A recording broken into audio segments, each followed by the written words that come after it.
Bonjour les enfants, c'est parti pour la première lecture expliquée du chapitre sur le mariage de Figaro. Celle-ci porte sur l'acte 2, scène 2. Et dans cette scène, nous pouvons voir Figaro fomenter un plan contre le comte et le partager auprès de ces dames, c'est-à-dire Suzanne et la comtesse. Alors pour diriger cette étude de texte, on peut poser comme problématique en quoi cette scène où Figaro expose son stratagème permet-elle de révéler l'originalité et la complexité de son caractère de valet. On attaque avec le premier mouvement qui va de la ligne 1 à 12. Dans ce premier mouvement, qui prend un ton badin, Figaro commence par faire un point sur la situation.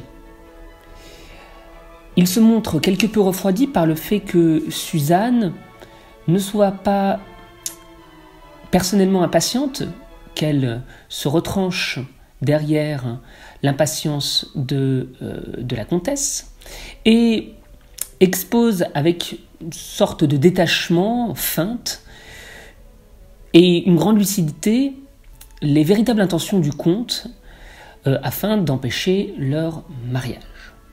Il explique ainsi qu'il cherche à éloigner Figaro pour mieux se rapprocher de Suzanne, et également qu'il fait exprès de favoriser les vues de Marceline, comme il le dit à la ligne 10, pour que le mariage capote.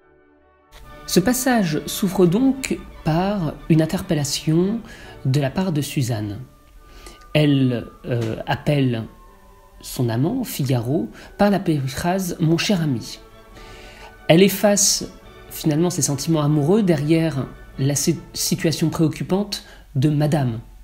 Elle met une sorte de distance, mon cher ami n'est pas mon cher amour. Et on peut voir avec la conjonction de coordination donc, et le verbe à l'impératif vient, qu'elle lui donne un ordre de façon appuyée, lui qui n'aime pas tellement se plier à quelque autorité que ce soit. La ponctuation souligne le caractère ambigu et urgent de la situation.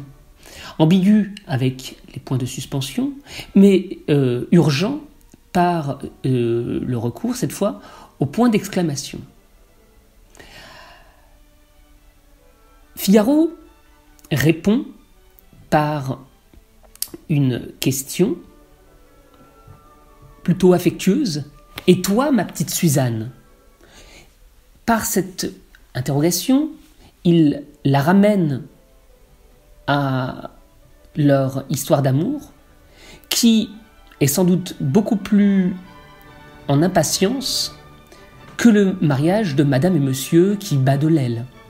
Finalement, la situation n'est pas si catastrophique pour le comte et la comtesse, il l'est davantage pour ces deux amants.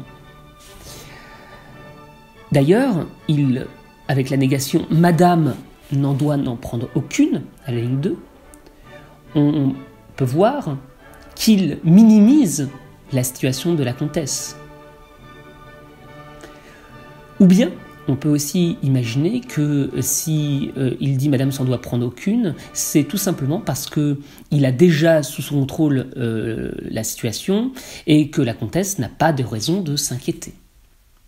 Alors, il enchaîne avec une question rhétorique qui est plutôt légère. Au fait, de quoi s'agit-il ? Il fait comme si il ignorait la situation. Il répond d'une façon totalement badine par « d'une misère ». C'est bien sûr une forme d'antiphrase, car c'est bel et bien une misère, une misère, mais non pas pour la comtesse, pour lui et pour Suzanne. Le mariage ne va pas avoir lieu si ça continue. Il énumère ensuite de façon neutre et détachée les faits, Monsieur le comte trouve notre jeune femme aimable, il voudrait en faire sa maîtresse, et en faisant ce faux détachement, il attire finalement l'attention sur ce qui constitue selon lui la vraie urgence. Il réplique par plusieurs antiphrases. C'est bien naturel. Il n'y a pas d'étourderie. Quoi de plus simple encore ? Ainsi, il présente l'attrait du comte pour Suzanne comme une banale évidence, ce qui suscite bien sûr la surprise de l'intéressé qui reprend l'adjectif naturel dans une question, une interrogation nominale, groupe nominal. Il continue de résumer les faits avec l'adverbe de succession puis il m'a nommé courrier de dépêche et Suzon conseiller d'ambassade. Il n'y a pas d'étourderie.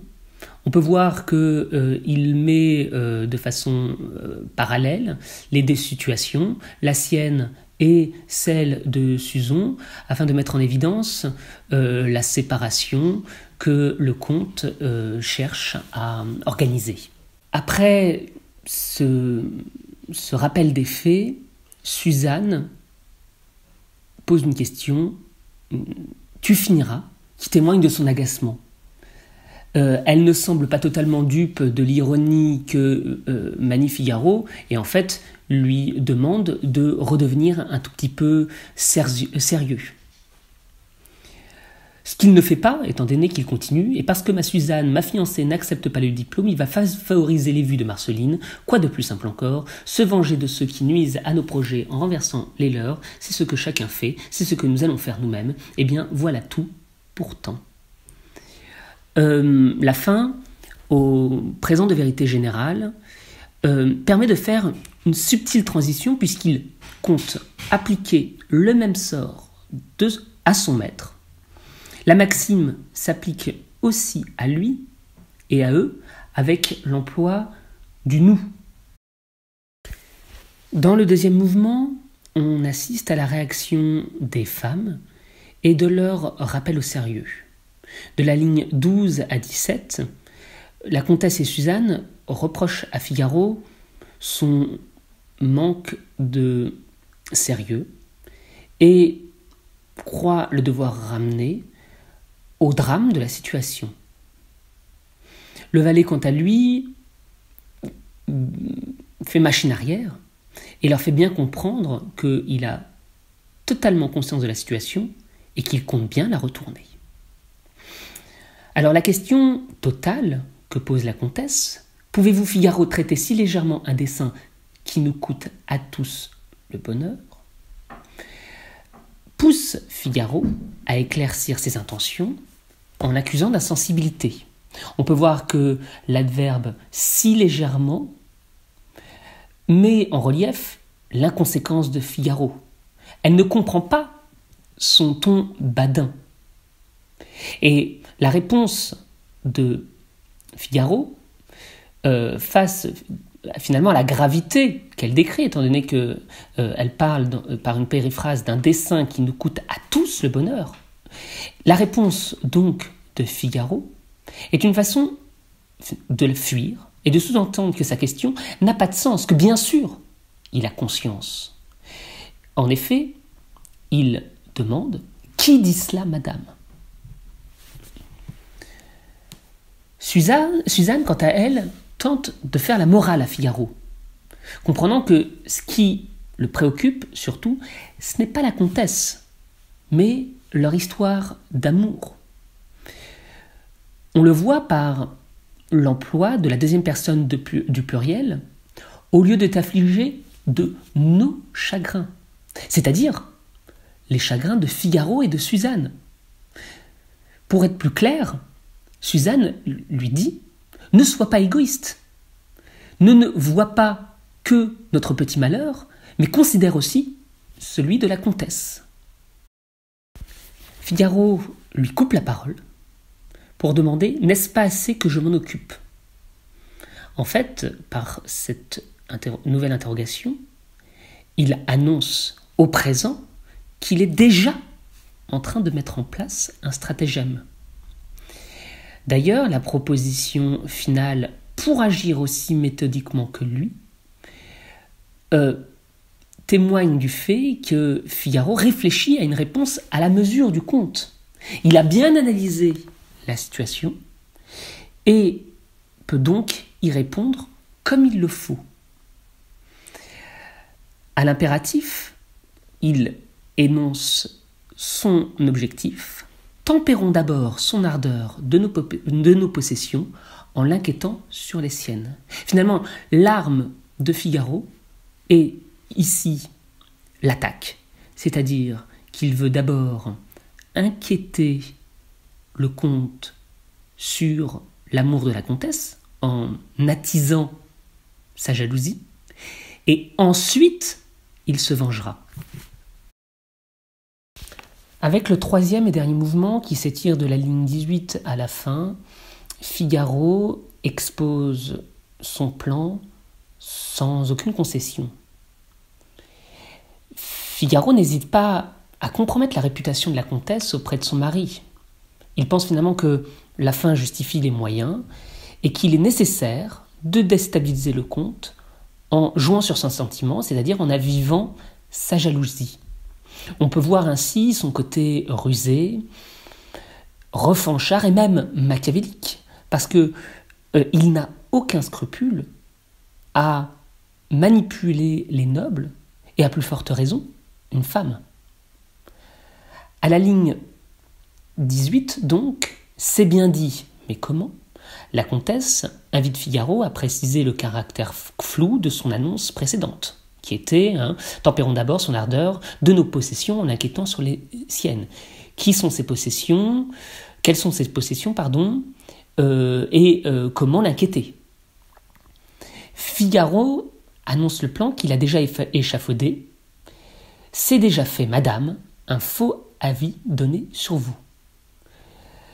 Alors bien sûr, ce faux avis donné sur la comtesse heurte la respectabilité de la comtesse qui ne le laisse d'ailleurs pas achever sa réplique. Sur moi, la tête vous tourne. Elle veut bien qu'on se venge de son mari, mais sans être, entre guillemets, mouillé. Beaumarchais montre là que les maîtres se servent de leurs valets comme des objets, mais finalement, Figaro renverse cet ordre. Alors, on a un procédé ici qui s'appelle la stichométie. La stichométie, ce sont des répliques très brèves qui permettent de donner de la vivacité au dialogue. Ici, même si le dialogue devient plus sérieux, on reste dans la légèreté. On répond du tac au tac. La comtesse donc dit « Sur moi, la tête vous tourne ?»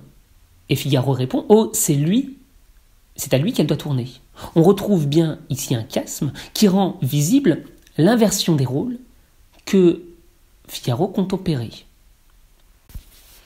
L'exclamation « Tant mieux » exprime la réjouissance de Figaro.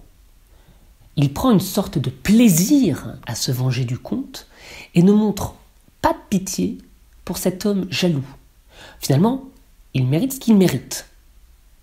Il enchaîne avec tout un tas de maximes au présent de vérité générale sur la jalousie et surtout sur le traitement qu'il faut dispenser aux jaloux.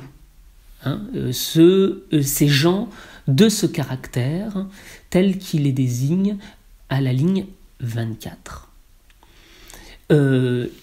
Il explique qu'il ne faut que leur fouetter le sang.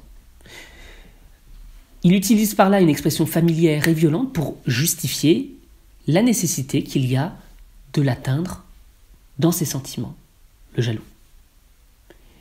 Il fait au passage un rapprochement pour le moins misogyne entre son attitude légère et celle des femmes. C'est ce que les femmes entendent si bien. D'après Figaro, les femmes excelleraient dans la manipulation des sentiments, elles aussi.